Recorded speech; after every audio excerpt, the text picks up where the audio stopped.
Welcome to On the Middle East, the podcast of the award-winning media service Al Monitor, where each week we talk with the decision makers and thought leaders who are making the news and shaping the trends in the Middle East. I'm Andrew Parasolidi, president of Al Monitor, and our guest today is Al Monitor columnist Daoud Kuttab. Daoud is a Palestinian journalist, media activist, and former Ferris Professor of Journalism at Princeton University.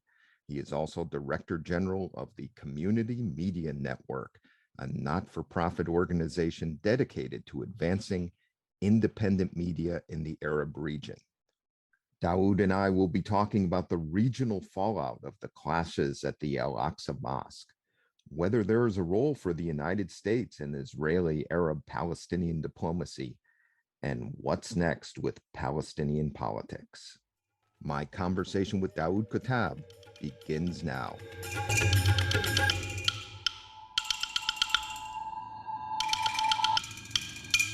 Daoud, welcome back to On the Middle East. Thank you so much, Andrew. Daoud, you had a piece in Arab News this week that the clashes this past Ramadan have forced a high-profile regional engagement led by King Abdullah of Jordan to deal with regulating visits and access to the Al-Aqsa Mosque. First, walk us through the issue itself for those who aren't familiar with the history and the most recent understandings, and then let us know why this issue is especially inflamed now. Well, first of all, holy places are very kind of strange real estate because unlike most real estate, you own property, you have a deed for it, you have the keys to it, and then you control it. It's yours. Nobody can enter your house unless they have a permit or they're your guests. Holy places are kind of a strange animal because they have been controlled and regulated for centuries by the religious Al-Aqsa Mosque, which is actually the official name is Al-Haram al-Sharif. It's about a 35-acre plot of land that has gates, and it has a museum, it has schools, it has two big mosques, and three small mosques, and a big yard in the middle, because in big events like, let's say, Laylat al-Qadr, or like the third and fourth Fridays in Ramadan, you have something like 250,000 people all standing to pray inside the mosques, outside the mosque, everywhere. Every spot on that area of 35 acres is full of worshippers who come to the third holiest mosque in Islam. Now, over the years, traditions and history has been made. This mosque has been run by Muslims for 1,200 years. 1,200 years, with maybe an 88-year break when the Crusaders took over and occupied Jerusalem. The rest of the time, it has been run and controlled by Muslims. It's a Muslim holy place, just like the Church of the Holy Sepulchre or the St. Peter's Church. These are religious places controlled by the religious organizations. Now, in 1967, when the Israelis occupied East Jerusalem and took over the Al-Aqsa Mosque area in all of East Jerusalem, they were lucky because the two major rabbis, the rabbis of the Orthodox rabbis of the Eastern Jews, the Sephardim, and the Western Jews, both agreed that no Jew should walk on the area of Al-Aqsa Mosque, which is Jews call the Temple Mount. And the reason was because they felt this was very holy land, that the Holy of Holies, the remnants of the temple, the 2,000, 3,000-year-old temple, might lay somewhere in that area. And so if you walk, you might be stepping on some holy property or holy Jewish property. And so to kind of ease the situation for the politicians, and also because they religiously believed that they should not walk, they made this statement and they put a big sign saying no Jew should walk on Al-Aqsa Mosque. That went on for years and years. About 15 years ago, 20 years ago, some a bit more radical Orthodox Jews, rabbis, made a religious statement. And they said, yes, it's true. There is, some locations where it is possible that the Holy of Holies lies, but there are other locations that it's impossible that there's anything underneath. It's just solid rock. And so it is okay to walk on some of the areas of what the Jews call the Temple Mount. And from then on, the Jews, like all non-Muslims, are by Islam, by all religions, are allowed to come visit. Tourists are always welcome to visit as long as they respect the holy places. And so small groups of Jews and others were visiting the place. But then when the second Intifada erupted, the Israelis took over the Mughrabi Gate. The Mughrabi Gate is the gate closest to the Western Wall. And so while all other gates, there are two guards, one, an armed Israeli police guard, and an unarmed Islamic Waqf guard on the payroll of the Jordanian government, which are the custodians of the holy places. That Mughrabi Gate became basically the gap in the control over the mosque. And so Jewish, mostly very radical Jewish groups started to visit unannounced, unorganized, uncoordinated Al-Aqsa Mosque. They usually do it at non-religious hours, but slowly even that started to break down. They used to not visit Al-Aqsa Mosque during Ramadan and other Jewish holidays, but then they also, that weekend, then they started visiting Al-Aqsa during Ramadan. They were usually not visiting the last 10 days, were very holy days in Islam. That also deteriorated, and they started visiting so that created a lot of tension, because there's a lot of Muslims who come and stay sometimes overnight in Al-Aqsa Mosque, and they started to say, this is our holy month, this is a holy last 10 days, stay out. And so that created the tensions.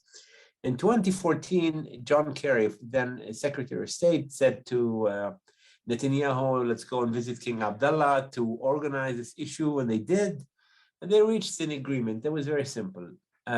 Al-Aqsa is for Muslims to pray and for all others to visit. That was the kind of a short sentence, but the agreement was that small groups of Jews at non-religious hours of Muslims can come and visit as long as they respected the location, as long as they dress properly, and as long as the radicals don't come regularly. Now, what happened is that the only ones who come regularly are the radicals. Most of the Israelis don't go on Al-Aqsa Mosque, and it's only the radicals who keep coming, and it became a kind of a show of force, that this is ours and we can do whatever we want. And every now and then we try to mumble a few words or say a few words, and that angered the Muslims, because they said, this is not for you to pray. Because once you pray on an area, then you can say, this is ours, because this is holy for us and we can pray on it. And so that created the problems, and things escalated. And tell us what's happened in the last month. Why has it been so inflamed now? We see the efforts of King Abdullah. He'll be in Washington next week. How do you see the regional picture around this issue? And what role could or should there be for the United States in it? Two things happened, Andrew, that made things worse. Some of it was the calendar. Another was the newly formed Israeli government. The calendar is a kind of a moving calendar, because the Ramadan changes every year. And in the last 2 years, Ramadan and the Jewish holidays coincided. And so that created the problem. Last year also, we had the problem of the Sheikh Jarrah. And so there was rockets coming from Gaza, and there was a lot of tension in Al-Aqsa Mosque. This year, the holidays were literally on the same day, or like one day and far between. And as you said, Jordanian, US, and even some of the Arab leaders tried to find ways to ensure that there would be quiet. And they thought that the Israelis accepted that. But because the prime minister of Israel is from a very right-wing party, and because just before the beginning of Ramadan, one of his members bolted out towards the Netanyahu camp. So his coalition became literally razor thin, and any one member could bring down the government. And so they had to show to the right wing that they are just as patriotic from their side. And so, Ramadan or not Ramadan, Jews were going to go and visit Al-Aqsa Mosque. And everybody started to tell them this would inflame people, this would anger people. They didn't care. They had to do it, and especially on a Friday. I mean, come on, stay out of it on Fridays, at least stay out of it on the last 10 days. Netanyahu and other Israeli leaders have often not had visitors during these holidays, but Mr. Bennett and his right-wing coalition, or members, some of this right-wing coalition, insisted on, they have a right. So what did they do? They literally physically cleared up the area. Remember what the Americans did when they cleared up the area across from the White House. They did similar things. They used tear gas, but they also entered into the building of Al-Aqsa Mosque itself, and they shot tear gas and rubber bullets. And of course, young people had been expecting them, and so they had a few stones, and they threw stones back, and it was very, very tough. 150 people were injured, 500 Palestinian youths were arrested. It really inflamed the situation. And, it all had to do because of the calendar and because of the right-wing government in Israel. Let's turn to some other news this week. 2 Palestinian youth carried out an attack that killed an Israeli security guard in the West Bank settlement of Ariel. Fatah claimed that the assailants were part of their party. Hamas later claimed them. This is the latest in a string of attacks from both inside Israel and the West Bank in recent months. Why this escalation in violence against Israelis? Well, I mean, when there is no violence, people say Palestinians accept occupation. When there is violence, people say, why there is violence? What happened is that the rockets that were used during last year became a real major problem for the Israelis. I mean, the rockets literally hit near Tel Aviv and near Jerusalem, and that was a huge problem for Israel. So Israel, with the help of the Egyptians, used every force possible, in every way possible to encourage, to pressure Hamas not to lobby any rockets against Israel. Now, because of that, and Hamas agreed under the pressure from Qataris and the pressure from the Israelis, from the Egyptians, they had to show that, okay, you don't want us to show rockets. If you do things badly in Al-Aqsa, things are going to get worse. And they preempted that by attacking a few Israelis. By the way, the attacks, all these attacks you mentioned, unusual for the Palestinians in a way, that they targeted Israeli soldiers or guards or men. They avoided, there was a number of cases in which women and older people were in the way, and they pushed them away and they didn't attack them. But the fact is, Hamas feels that they have to prove that they are, somebody that has to be taken care of and paid attention to. And because they were forced not to use the rockets, which is their biggest weapon, they had to do other things. And so they moved, or they encouraged some of their supporters to take out some of the actions. But it wasn't only Hamas. Also, some of the pro-Fatah people were also involved in some of the attacks. And I think this is a reflection of the absence of a political horizon. Andrew, under all Israeli governments until Bennett, every single Israeli government was always saying, we want to have peace, we want to talk with the Palestinians, who don't want to talk to us. Bennett, to his credit, he's honest, because the others were saying that, but they were really talking about peace. He said, no, we're not going to talk about peace. We cannot afford, our coalition is too weak, and we cannot deal with the political issue. We're not going to have talks with the Palestinians. That, may be honest, but it was also very bad, because you were the occupier and you don't want to leave the occupation. And so it removed even the kernel of hope or expectation that there was something is going to happen. And so people reacted, you don't want to have peace talks? Okay, then we have to use resistance and we have to fight this occupation. So for these reasons, I think some of the violence has occurred. But I think the biggest problem is that Hamas's hands were handcuffed in terms of the usage of the rockets. And so they had to use other things. Do you think that Hamas is winning supporters in the West Bank at the expense of Fatah?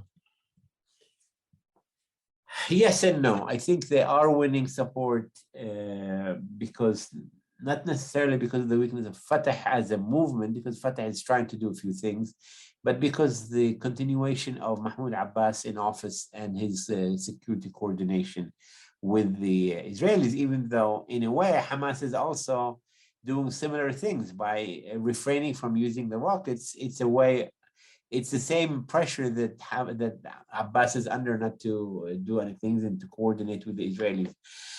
Fatah, especially in the north, in the Jenin, Nablus areas, is much more active these days.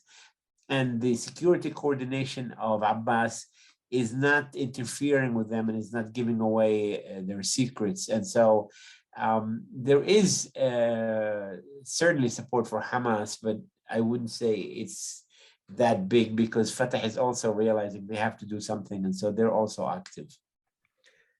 Do you think Fatah can recover from last year's cancellation of the elections? And is there a feeling in the West Bank that a new, younger leadership could better manage both the Palestinian frustration and chart a better path with engagement with Israel and the Arab states? Being in power for a long time is quite bad. You need always young blood. You need people to move. You need to bring back respect. Somebody like Marwan Barghouti, who has been in jail now for like 20 years, is somebody that Palestinians really would like to see involved. Yes, he's in jail, just like the South African leadership was in jail when they were fighting the apartheid regime, and Nelson Mandela was in jail when he was when they were against the apartheid. So there is a lot of support for Marwan Barghouti, and I think generally a younger leadership can give new ideas, new blood to the movement. Mahmoud Abbas, like Arafat before him, were in way too long. And we need change, whether it's within Fatah itself, within the Palestinian government, the stagnation, the idea that Mahmoud Abbas is the only one who knows how to do things, and that there's only solution is the diplomatic one, has failed. It has failed miserably, and Mahmoud Abbas and people around him don't realize that, and they blame everything on Hamas. Part of it is true, but it's not enough. You need to allow new blood to come in. How does the Palestinian leadership and the Palestinian people, for that matter, in both the West Bank and Gaza, view the participation in the Israeli government of the Raam Party, led by Mansour Abbas? And how do you assess this more assertive role we've seen by Abbas, the first ever Arab party to participate in the government, and in fact was the broker that allowed Bennett and Lapid to form their government last year? Andrew, the leader of Hamas in Gaza, Yahya Sinwar, attacked Mansour last week, saying, you're giving life to this government, which is attacking people and storming the Al-Aqsa Mosque and so on. And Mansour and his group and some of the mayors inside Israel, citizens of Israel, Palestinian citizens of Israel, said, we're doing what we can for our people, and you don't owe us anything. We don't owe you anything. We know what we're doing, and I think it remains to be seen. I think whether participation of an Arab party in a coalition government without being actually members of the cabinet, without really being able to do anything of substance, is enough to justify this act. About 6 months ago, 4 months ago, the Israeli government passed a law barring family reunification. And, this was one of the things that they were saying they were going to defend.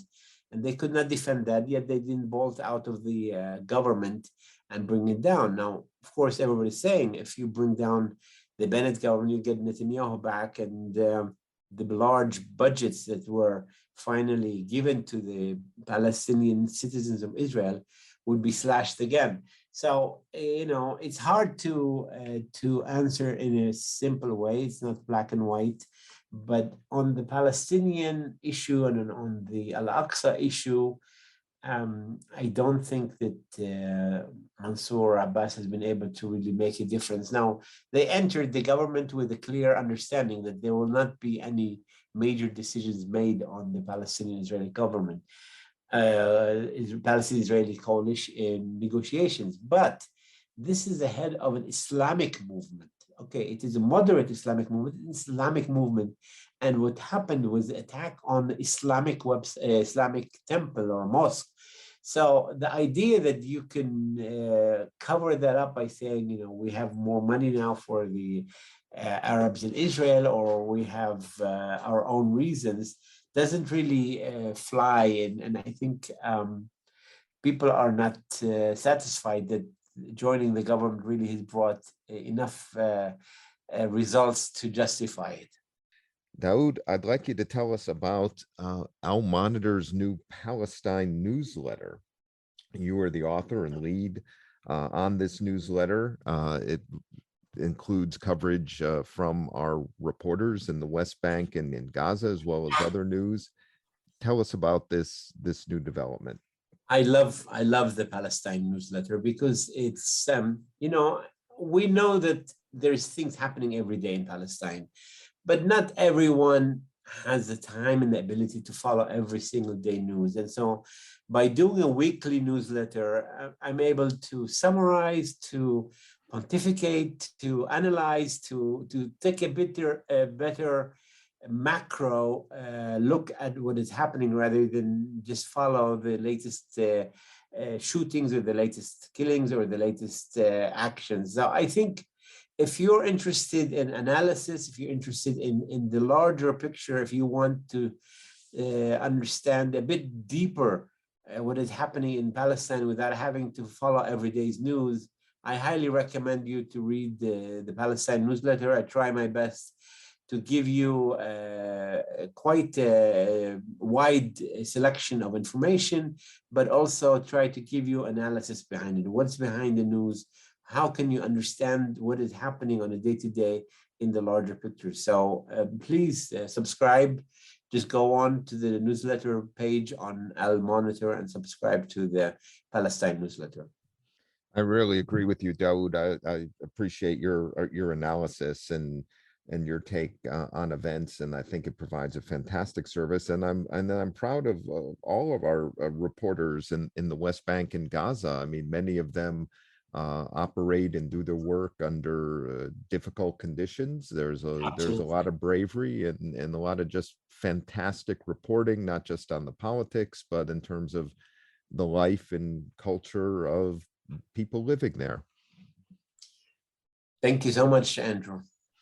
So this was a treat. Always enjoy spending time and talking with you. Thank you for joining us again and on the Middle East for your many contributions to Al-Monitor, the Palestine newsletter, and everything you've written and done for us over the years. You've been with us from the beginning almost 10 years ago.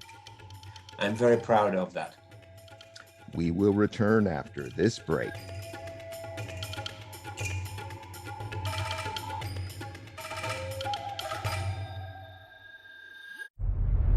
I'm Elizabeth Hagedorn, and I'm the State Department correspondent at Al-Monitor. And I'm Joe Snell. I'm Al-Monitor's video editor. Let's admit it, this past year has been difficult to stay on top of the news and sift through what's accurate and what's misleading. Let Al-Monitor help you. If you care about the Middle East and North Africa, you should consider listening to Al-Monitor's audio series On the Middle East with Andrew Parasalidi and Amber and Zaman, and On Israel with Ben Caspi. You can now watch our newest video podcast, Reading the Middle East with Gilles Capel. You can subscribe to these series on your favorite podcast platforms.